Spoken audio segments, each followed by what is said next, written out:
The new developments tonight coming as the president faces new pressure here at home, with numbers now showing his approval rating sinking. Julie Sirkin is at the White House for us tonight. Julie, good evening. Hallie, good evening to you. The war in Iran is dragging President Trump's approval rating down. Just 37% of American adults approve of his performance. In December, that number was 42%. But check this out. 2/3 of Americans say they do not approve of Trump's handling of the war.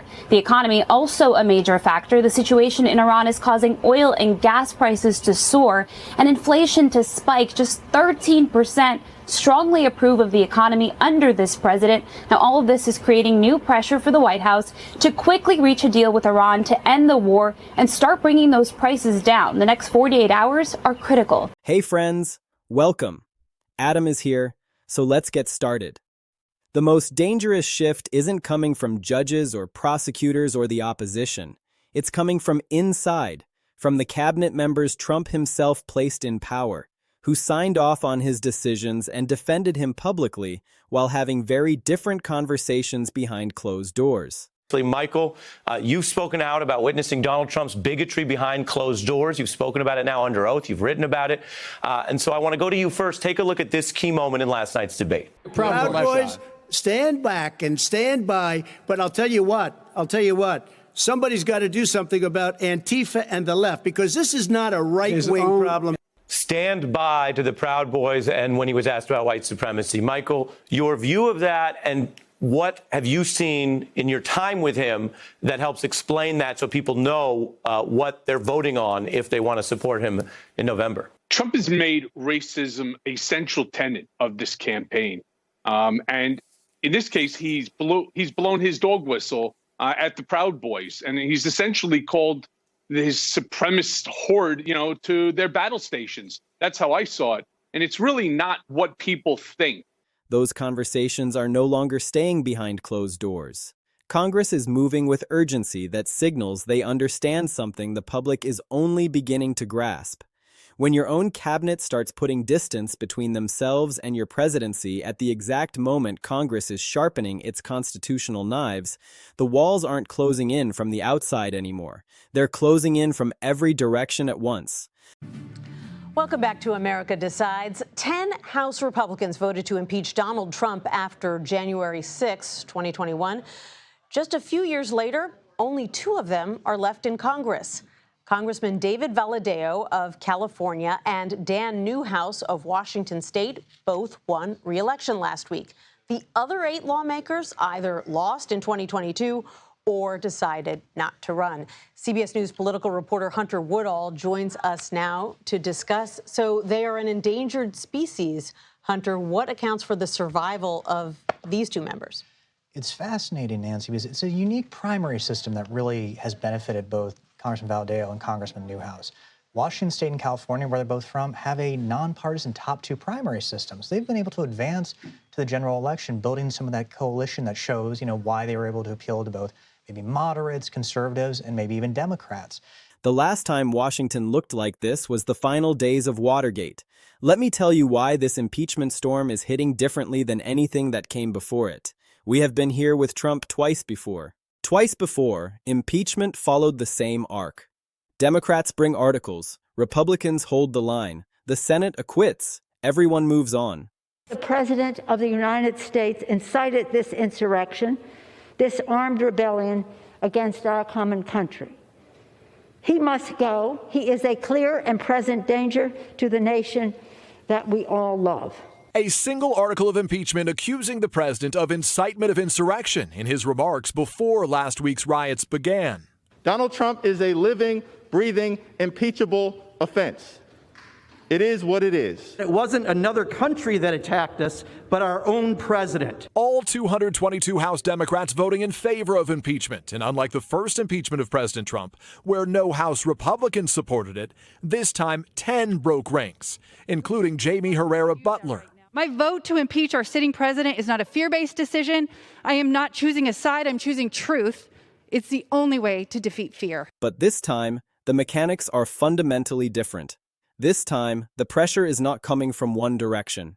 This time, you have Congress moving on impeachment articles while simultaneously the documented history of cabinet officials discussing the 25th Amendment, high-profile resignations in protest, and people inside the administration privately signaling they would not defend Trump if the crisis deepened, all form the backdrop. As a Congress member, would you support invoking the 25th Amendment if needed? Of course. I would support invoking the 25th Amendment. I would support impeachment. The way this president has been speaking and acting with the war in Iran and launching an illegal war, but now with the rhetoric that he's using, with the threat to wipe out a civilization, right? We're kind of used to having this attitude of, oh, that's just wacky Donald Trump, let's not pay too much attention.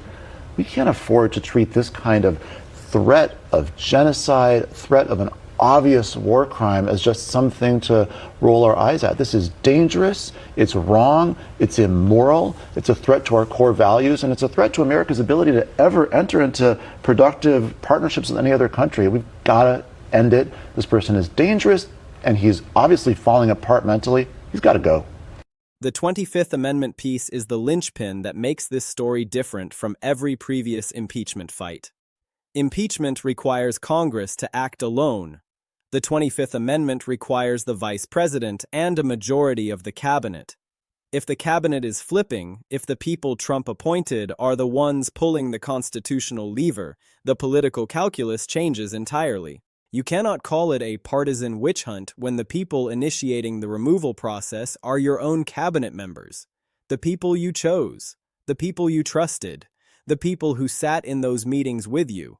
Let me walk you through the verified anchor for this entire story, the December impeachment vote. On a specific date in December, 140 House members voted to advance impeachment articles brought by Representative Al Green, accusing Trump of abusing his power. 140 members of the House of Representatives voting to move forward with impeachment articles in Trump's second term. Put that number in context, because context is everything. You need 218 votes to pass articles of impeachment in the full House. 140 is not 218, but 140 is also not nothing. That is the level of conduct that generated 140 votes to advance impeachment articles, not a disputed policy decision, not an aggressive use of executive authority in a gray area, a specific accusation about language directed at members of Congress themselves. And that 140 vote tally is a floor, not a ceiling. It represents the members who were willing to go on record at that specific moment with that specific accusation. It does not capture the members who privately support accountability but are waiting for the right moment, the right set of facts, the right political conditions to go public. It does not capture the Republican members who are watching the legal and political situation develop and keeping their options open. The real question is not whether 140 votes is enough to impeach. The real question is what happens to that number when the next crisis lands, when the next court finding gets added to the credibility file, when the next cabinet resignation raises the temperature another degree, because 140 is a number that can move. And the direction it moves in depends entirely on what happens in the months ahead with every other institutional pressure building on this administration simultaneously. Now let me talk about the 25th Amendment, because this is the mechanism that makes the cabinet flip story so constitutionally explosive and so different from anything that has come before in American political history. Section 4 of the 25th Amendment specifically provides that the Vice President and a majority of the Cabinet can declare in writing that the President is unable to discharge the powers and duties of his office. When that declaration is transmitted to the Speaker of the House and the President pro tempore of the Senate, the Vice President immediately assumes the powers of the presidency. The President can contest this by transmitting his own written declaration that no inability exists. If the President contests, Congress has 21 days to vote on whether to sustain the Cabinet's determination. Sustaining it requires a 2/3 vote in both chambers.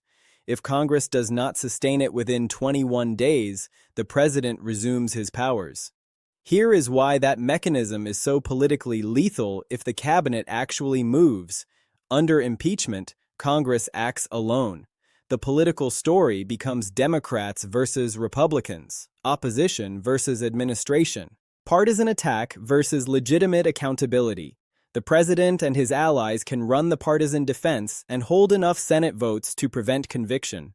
But under the 25th Amendment, the president's own cabinet is the initiating body. His own vice president has to sign off. The people he appointed, the people he trusted with the most senior positions in his government, are the ones making the determination that he is unable to discharge his duties. You cannot run the partisan witch hunt defense against that. You cannot say the deep state is out to get you when the people pulling the constitutional lever are your own Secretary of State, your own Secretary of Defense, your own Attorney General, people you personally selected and personally confirmed. The 25th Amendment converts a political attack into an inside job, and inside jobs are impossible to spin away. The documented history of Trump officials discussing the 25th Amendment is not fiction. It is reported fact. Multiple credible accounts from books written by former officials, from testimony in congressional proceedings, from reporting by journalists with documented sources inside the administration, describe conversations that took place among senior Trump officials about whether the 25th Amendment might need to be invoked. These conversations happened. They were not executed. Nobody pulled the trigger. But the fact that the conversations happened, that people at the most senior levels of the Trump administration sat in rooms and seriously discussed whether the constitutional mechanism for removing the president from power might be necessary, is itself a documented fact about how this administration has been viewed from the inside.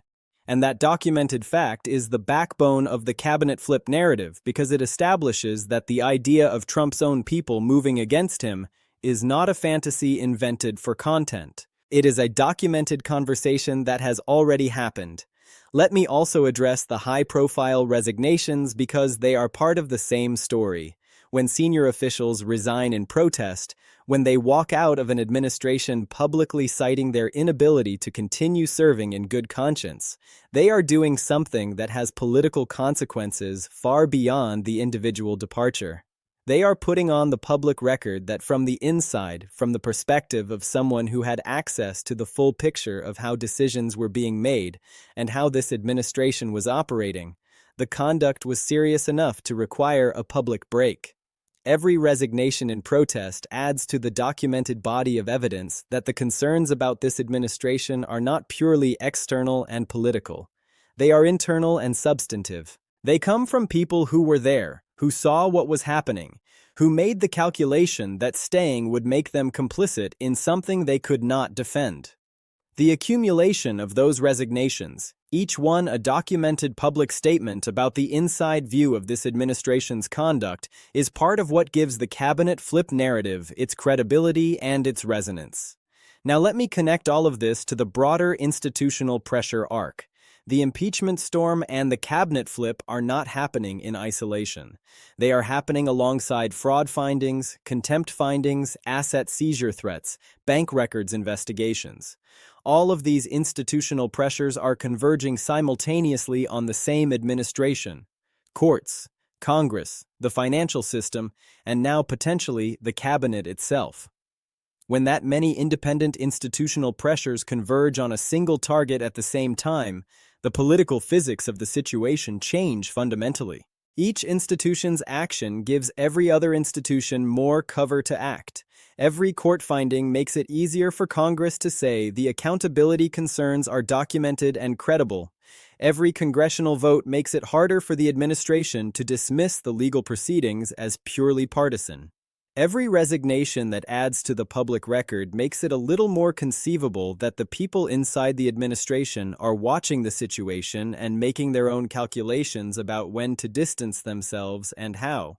Let me give you 3 points that explain exactly why the impeachment storm and cabinet flip story is the most consequential political development of Trump's second term, and what the combination of those two pressures means for where this presidency goes from here. The December vote of 140 members advancing impeachment articles is the most significant single impeachment vote of Trump's second term because of what it was about and because of the trajectory it establishes. The accusation in those articles was not a policy dispute. It was a specific abuse of power accusation about language Trump used that critics described as threatening members of Congress. That is the kind of accusation that, if it gains traction, does not stay at 140 votes. It grows. Because the members who are on the fence about impeachment do not need to be convinced that Trump has problematic policy positions. They are already dealing with that. What they need to move from fence to vote is a specific, documented incident serious enough to justify the political risk of going on record. An accusation about language that Congress members describe as threatening their own physical safety is exactly the kind of specific, documented incident that moves votes. With every subsequent development that adds to the pattern of documented misconduct, the votes available to grow that 140 tally get closer to the 218 needed to actually pass articles. The documented history of 25th Amendment conversations inside the Trump administration is the most dangerous political fact about this presidency's relationship with his own cabinet. It does not go away no matter how many times it gets denied, because the reports of those conversations did not come from anonymous leakers with axes to grind. They came from books written by people who were in the rooms, from testimony given under oath in congressional proceedings, from reporting with named sources who are willing to put their credibility on the line. Once those conversations are part of the documented record, they change the political calculation for every current cabinet member who is watching the situation develop and wondering whether their own legacy is going to be defined by how they respond to the next crisis. The precedent that cabinet members have discussed the 25th Amendment in connection with this president is already established. The question going forward is not whether those conversations happen. It is whether the conditions that made them worth having are going to get worse or better as the legal and political pressure on this administration continues to build. The convergence of impeachment pressure from Congress and potential cabinet pressure from inside the administration creates a political dynamic that is structurally different from every previous accountability moment in Trump's presidency. Every previous accountability fight has been a two-sided battle, Trump and his allies on one side, his opponents in Congress, the courts, and the media on the other side. In every two-sided battle, Trump's team has been able to frame it as partisan politics and hold their coalition together along party lines. But the cabinet flip scenario breaks that two-sided structure. If the people inside the administration are the ones raising constitutional concerns, if the resignations keep adding to the public record of internal dissent, if the 25th Amendment conversations that have already happened get revisited in a new crisis, the two-sided partisan framing collapses. When the partisan framing collapses, the political coalition that has been holding together starts to face questions it cannot answer with the usual talking points. Why are his own people leaving? Why are his own cabinet members having these conversations? Why are the people who were on the inside adding their voices to the accountability story? Those questions do not have partisan answers. They have factual answers. And the factual answers are already part of the documented record. Let me go deeper on why the 25th Amendment is structurally more dangerous for Trump than a third impeachment would be, even though impeachment is the more familiar mechanism. The political psychology of impeachment has already been established through two prior cycles. Trump's team knows exactly how to run the defense. You say it is a witch hunt. You say the Democrats have been trying to remove him since before he took office. You say the process is being weaponized by political opponents who cannot accept the results of elections. Enough of the Republican base believes that framing that Republican senators hold the line and conviction fails. That playbook has worked twice. The institutional memory of it working is part of why Trump's team is not particularly frightened by impeachment as a mechanism at this point. They have survived it. They know the script. But the 25th Amendment does not run on that script. The 25th Amendment does not start with Nancy Pelosi or Chuck Schumer or any Democrat. It starts with the Vice President. It starts with the Secretary of State. It starts with the Secretary of Defense. It starts with the Attorney General. It starts with the people Trump chose, the people Trump trusted, the people who sat in the Situation Room with him and attended the cabinet meetings and saw the decision-making process from the inside. You cannot call it a partisan witch hunt when the people filing the declaration are the people you put in those jobs. You cannot say the deep state is coming for you when the deep state in this scenario is your own hand-picked cabinet. The political framing that has made Trump immune to impeachment simply does not apply to the 25th Amendment process. That is exactly why the documented history of those conversations happening inside the administration is so significant. It establishes that the people who would have to initiate the 25th Amendment process have already had the conversation about whether to do it. The door is not closed. The precedent exists inside the administration itself. The question going forward is only about conditions and timing. Now think about what the combination of impeachment momentum in Congress and documented 25th Amendment conversations in the cabinet means for the Republican members of Congress who are trying to decide how to position themselves heading into the upcoming elections. Those members are watching both tracks simultaneously. They are watching the impeachment vote count grow from a baseline of 140. They are reading the same reporting about cabinet discussions that everyone else is reading. They are doing the political math about what happens to their own careers if they are on the wrong side of history when this situation reaches its conclusion. The calculation they are making is not simple. Staying loyal to Trump has a cost if the situation keeps deteriorating and history judges it as collaboration with documented misconduct. Breaking with Trump has a cost in terms of primary challenges and base anger, but the window for breaking strategically, for positioning yourself as a principled Republican who put the Constitution first before it was politically easy to do so, that window does not stay open forever. Every member of Congress who has been watching the accountability arc build understands at some level that they are watching a story that is going to have an ending, and they are trying to figure out which side of that ending they want to be on. Here is something that is not getting enough attention in the mainstream coverage of the impeachment and cabinet pressure stories. The two mechanisms, impeachment and the 25th Amendment, are not alternatives. They can happen simultaneously, or they can happen sequentially in ways that compound the pressure. Imagine a scenario where cabinet members begin signaling publicly that they have serious concerns about the president's conduct.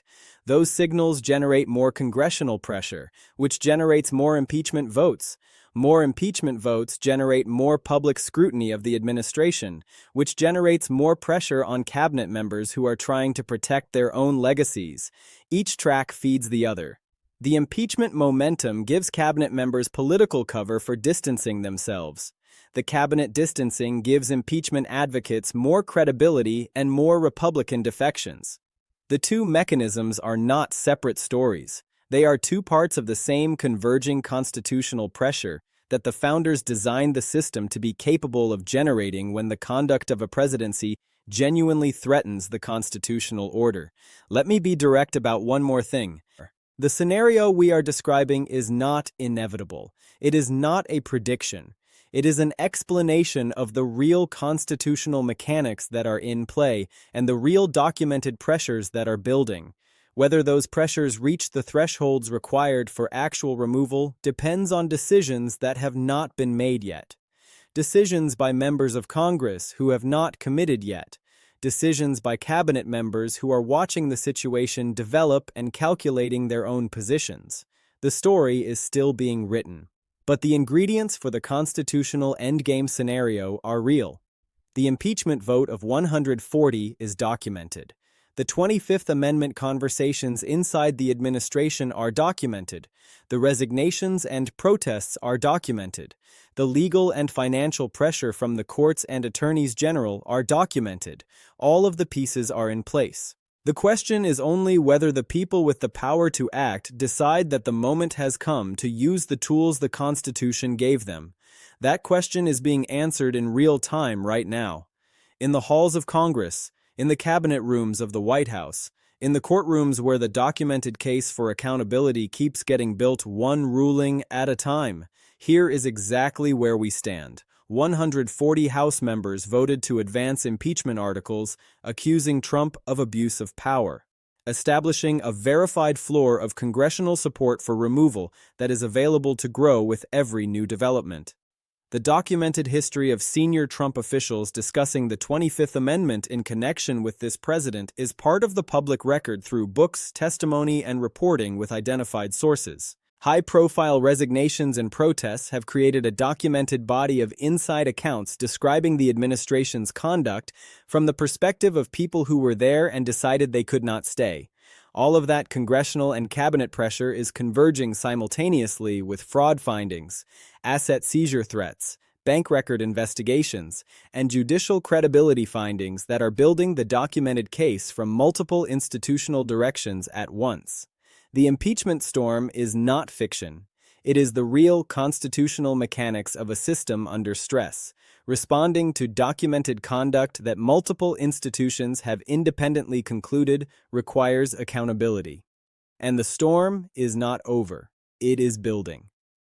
The reason the impeachment storm and cabinet flip narrative resonates so deeply right now is not because it is sensationalism. It is because it is the logical conclusion of everything that has been building. The fraud findings, the contempt findings, the votes, the asset seizure threats, the bank records investigations, the congressional removal calls.